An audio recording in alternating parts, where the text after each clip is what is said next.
Welcome to Samba Samba. Enjoy the video. You start by showing 1-3 photos and telling the barber you want a textured fringe. This anchors the result. Once done, state the exact length in centimeters or fingers and point to where the fringe should sit on your forehead. Make sure to mention hair habits like cowlicks and natural parting so they plan the texture.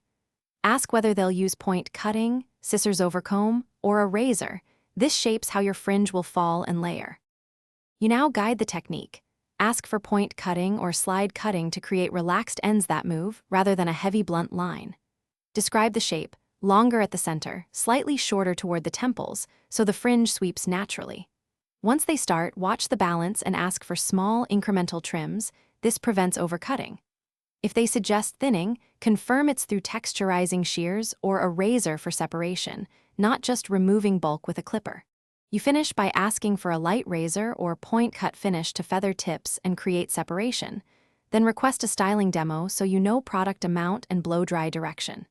Make sure they show how to recreate the look at home. Use a pea-sized styling paste and blow-dry forward for volume. If the fringe reads too blunt, immediately ask for soft point cuts or light thinning. This fixes heaviness without shortening the length and preserves the textured effect. Thanks for watching. Consider subscribing if we helped you.